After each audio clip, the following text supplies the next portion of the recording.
সালমান প্রায় দেরি করে আসতো, তখন মনে হতো আমাদের কখনো বন্ধুত্ব হবে না। তবে বহু বছর পর তাকে নতুন করে চিনে উপলব্ধি করেছি প্রত্যেকেরই ত্রুটি থাকে, আমরা সবাই ভুল করি। এই উপলব্ধি আমাকে শিখিয়েছে মানুষকে কম বিচার করতে। মিস্টার পারফেকশনিস্ট খ্যাত আমির খান এভাবেই সালমান খানকে নিয়ে নিজের অনুভূতি প্রকাশ করেছেন। সম্প্রতি এক সাক্ষাৎকারে সালমানের সঙ্গে নিজের বন্ধুত্বের গল্প বলেন আমির।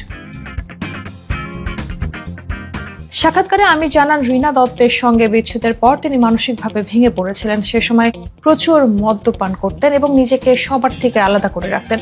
এমন এক সন্ধ্যায় সালমান খানের সঙ্গে ডিনারে দেখা হয়। কিভাবে এই আড্ডা শুরু হয়েছিল তা মনে নেই, তবে কয়েক ঘন্টা কথোপকথনের পর সেদিন থেকেই তাদের মধ্যে সত্যিকারের বন্ধুত্বের শুরু হয়।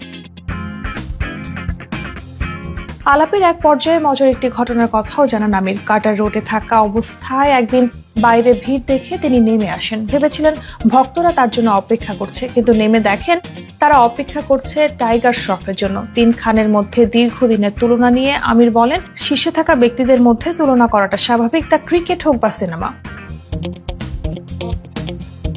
আমির খান বর্তমানে তার নতুন ছবি সিতারে জামিন পারের সাফল্য উপভোগ করছেন। ভারতে ছবিটি আয় ইতিমধ্যে 100 কোটি টাকা ছাড়িয়েছে এবং বিশ্বব্যাপী আয় দাঁড়িয়েছে 160 কোটি টাকারও বেশি। এটি এ বছরের 5ম সর্বোচ্চ আয়ের বলিউড সিনেমা হয়ে উঠেছে।